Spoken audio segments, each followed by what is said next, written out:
Welcome to the Deep Dive. We're here to distill complex sources into pure insight for you. Today, our topic is, well, it's not just code, not just geopolitics. It's this really stunning collision of all three happening inside a video game. That's right. We're talking about the Uncensored Library. It's this huge, grand digital structure built inside Minecraft. And it's not just some cool build, is it? No, far from it. This is arguably one of the most powerful and maybe most resilient ways to get around global censorship that's ever been conceived. Yeah. We've been digging into the conceptual blueprints, the design docs, the stress tests of this unique sovereign system. Right. So our mission today isn't just to explain what it is, but to really unpack the profound ethical, legal, operational questions this whole project brings up. It's like this ultimate meta solution. Okay, let's get into it. Yeah. How exactly did a video game become, I guess, one of the strongest places for banned journalism? Well, it really started with this extraordinary architectural statement, something designed, I think, to kind of shock the system. And when we talk about scale, we need to be clear. This isn't like a small project. This virtual library is just gigantic. Our sources say the builders used over, 12.5 million Minecraft blocks? Yeah, 12.5 million. It just dominates the digital landscape and you see it. Oh. And the look of it, you immediately get the message. It's this grand, imposing, neoclassical style building. It's designed very deliberately to look like those powerful, enduring institutions, like the New York Public Library or maybe some major museums. That's style. That's not just for looks, is it? There's meaning there. Oh, absolutely not accidental. That grand design, it's pure symbolism. It's meant to subvert the very authoritarian structures it's fighting against. By using the architecture that we associate with state power and official knowledge, the grand halls, high ceilings, they're making a really loud statement. What kind of statement? That knowledge will survive, and it deserves to be presented with a kind of magnificence that defies anyone trying to shut it down. And the content inside mirrors that global fight, right? The halls are dedicated to specific countries. Exactly. Dedicated to about a dozen countries known for really severe media censorship. And inside these halls, you find the actual articles, the reports from banned journalists. And they're presented in both English and, crucially, their original languages. Who actually put this all together? It sounds like a massive undertaking. It was a major collaboration. The main architect and the curator is Reporters Without Borders, or RSF. They're the global nonprofit focused on press freedom. But they partnered with creative agencies Blockworks, DDB Berlin, and Monks to actually build the thing in Minecraft. And it got noticed, I take it. Big time. The ingenuity really resonated. It won major awards, like a Peabody Award in the interactive category, multiple Cleo Awards too. It was recognized as something genuinely innovative. You used a specific term earlier, a sovereign system. Yeah. That feels key to understanding what they were aiming for. Can you unpack that a bit more? Yeah, sovereign system here means it's basically self-governing, self-contained. It kind of rejects the usual ways of dealing with censorship. RSF engineered what you called a meta solution, meaning instead of trying to compromise within a system that allows censorship, appealing to governments, constantly trying to bypass filters, they just built an entirely new framework. A framework where the original problem, which is state censorship of the internet, becomes almost irrelevant. Huh. So it's its own digital space with its own rules. Pretty much. The rules of information flow are governed by RSF's mission for press freedom, not by whatever firewall the local regime has put up. Okay, that conceptual framework is powerful. Yeah. But let's get practical, the mechanics. If I'm living in a country, say Russia or Vietnam, where the government is heavily monitoring and filtering online activity, how do I actually get to this massive Minecraft library without my connection being immediately flagged or blocked or slowed down? Right. That's the core challenge, isn't it? Resilience. And the solution is really structural. The genius part is where the data actually lives. The banned articles, the content itself, it's not sitting on a typical web server in some database that can be easily blocked or scanned for keywords. The content is embedded directly within the Minecraft game's world data. Ah, so the building and the books, they're literally made of the same stuff. The data is the world file. Exactly. Which makes the whole library this self-contained information package.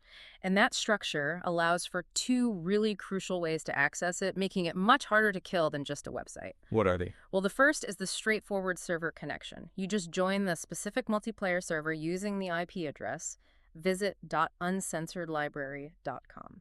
Okay, so that's the live version. You can see other people walking around, but that still feels vulnerable, right? If a government figures out that IP address, they could lock it. They could, and that's why the second method is the real insurance policy, the true safeguard. We're calling it the sanctification protocol, the local A download. local download. Yeah. Anyone can go to the website, uncensoredlibrary.com, and download the entire library map file. It's a big file, sure, but once you have it. You can access everything offline, without any internet connection, in your own single-player Minecraft game. Precisely. That's the decentralized resilience baked right in. So if the government manages to block the server IP or even take down the website where you download the map, it doesn't matter for anyone who already has that file. Because the information isn't out there anymore. It's right there on their computer. Correct. The data is physically embedded on their local machine. It guarantees this systemic resilience. The central server goes down. Okay, but thousands, maybe millions of copies already exist out there, each one acting like its own little information archive. The information itself is never truly lost. Okay, but let me play devil's advocate for a second on that local download.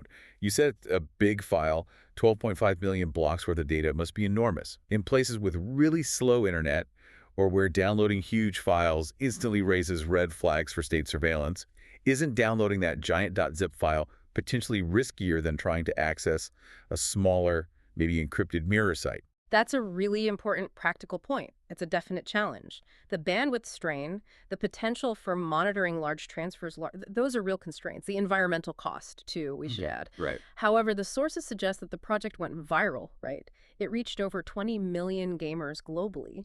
That suggests the file likely got passed around in other ways once it entered a country or community. You mean like physically, USB sticks, that kind of thing? Exactly. Moving outside the standard digital channels that are easily monitored. So the size, weirdly, might become a barrier to traditional web filtering.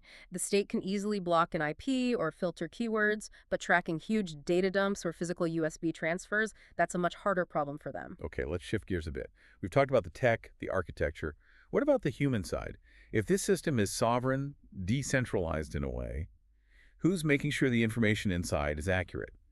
Who's the human in the loop, deciding what counts as credible, ban journalism? Yeah, that's crucial. That oversight role falls squarely on Reporters Without Borders, RSF. They act as the sort of civilian oversight, the final decision makers. They're the ones meticulously vetting and selecting the articles from credible, known, but banned sources. And they make sure it all aligns with their core mission. Exactly. Their long-standing mission of promoting press freedom and upholding journalistic standards. And RSF isn't new to this kind of work. They have a history here. Decades of it. They're a global nonprofit based in Paris, founded way back in 1985. And they've been using creative digital tactics for a while now. Like what? Well, most people know them for publishing the annual World Press Freedom Index, which ranks about 180 countries. But they also run a digital security lab specifically to help protect journalists online, and even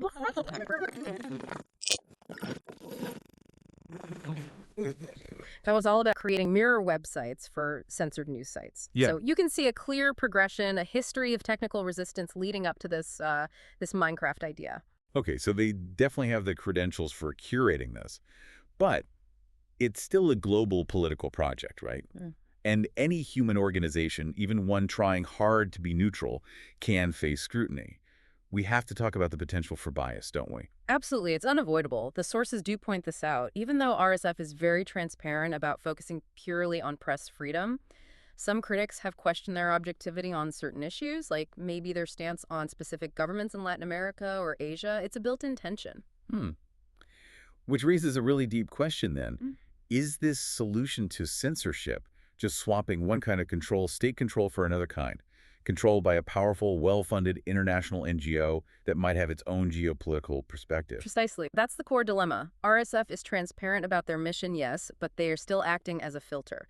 So for the person accessing the library, the critical thinking just shifts, doesn't it? Instead of just questioning the state's narrative, you also have to question the curator's selection process. So the system has accountability, but it's still human accountability. Which means its integrity is always going to be up for debate, for interpretation. It forces you, the listener, the user, to scrutinize the source of the resistance just as carefully as you scrutinize the source of the oppression. Okay, if RSF is the arbiter, that brings up huge legal questions, too. If the content is inherently political, where does this sovereign virtual space actually sit legally in the real world? This is where it gets really interesting, I think. We have to look past the build itself and ask some tough questions. Our sources use these analytical frameworks, like asking how different experts, a lawyer, an ethicist, a technologian would view this whole thing. Yeah, those frameworks are useful. Let's start with the international lawyer's problem jurisdiction. Where does this library actually exist legally? It's designed to be in a gray zone. Meaning, Meaning if a government wants to prosecute or shut down the project, not just block the server, but go after the whole concept, who do they actually sue? right, who has jurisdiction? Is it France, because that's where RSF is based? Is it the US, because Microsoft is based there? The government, whose articles are in the library, certainly doesn't have jurisdiction over the Minecraft game itself. It's intentionally built to evade easy legal answers. A government could try suing RSF directly, sure, but that might only affect the organization physically in Paris. They could try putting pressure on Microsoft, the platform owner. And if Microsoft gives in, are they censoring political speech? Or are they just enforcing their terms of service to protect their business? Exactly. That ambiguity, this political entity operating inside a commercial corporate shell that's part of its defense, it creates this kind of legal black hole that states find really difficult to navigate. Okay, let's shift to the moral side, the ethicist's view. We touched on this. Does building this library create a kind of moral duty to protect the people who use it, the journalists, the citizens? By providing this gateway, are they maybe putting people at more risk, Yeah. making them visible targets for regimes who see accessing it as rebellion? The risk is definitely real. For a repressive government, just joining that server or downloading that map, it's not just seen as seeking information. It could easily be interpreted as an explicit act of political defiance coordinated by this foreign NGO. So yeah, the ethical obligation arguably goes beyond just providing the info. It extends to actively thinking about user protection.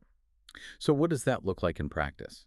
Should RSF be trying to ensure users connect through VPNs or use specific encryption? How far does that duty go? Well, that's the classic tension, isn't it? Idealism versus pragmatism. Make the access process too complex, too many security hoops, and fewer people will use it.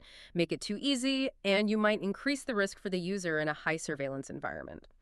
So operational ethics here means RSF probably needs to constantly evaluate what practical proactive steps can they take. Maybe setting up temporary high encryption servers, or finding ways to get the map file distributed through dark web channels, perhaps. They have to try and ensure the library doesn't accidentally become a honeypot that draws unwanted attention to its most vulnerable users. Okay, now the tech angle, the technologian's view. The library relies completely on Microsoft's Minecraft. What's the risk of that dependence? What if Microsoft changes its policies? Or what if a major government, say China or the US, pressures them to shut down the server globally or alter how the game works? That's the classic walled garden problem, right? RSF picked Minecraft because it's everywhere, it's popular, and it has this unique ability to embed data visually. Huge advantages. But they are fundamentally reliant on the goodwill and the corporate stability of Microsoft. So the ultimate resilient system would look different. According to, pure systems thinking, Right. yes, true resilience would probably mean moving to something completely decentralized. A peer-to-peer network maybe, perhaps built on blockchain or something like IPFS, that removes that single point of failure, the reliance on any single corporate platform. So the current library is resilient against state filtering, mostly, but not against the platform owner potentially blowing the plug. That's a good way to put it. It essentially trades some autonomy for massive accessibility and that viral potential. Looking ahead then, the futurist perspective brings up advanced disinformation. 5-10 years from now, how does the library keep its integrity when faced with, say, hyper-realistic AI-generated fake articles designed specifically to undermine it, to confuse people about what's real? Yeah, that's a scary looming threat. When generative AI can create entire plausible articles that perfectly mimic the style of a known banned journalist, the library can't just be a passive repository anymore. It has to become something else. It seems like it would be forced to become an active digital arbiter of truth. Its role would have to shift from just collecting verified reports to actively identifying and fighting off deepfakes, sophisticated narrative attacks designed to pollute the information well. Wow, that's a huge shift.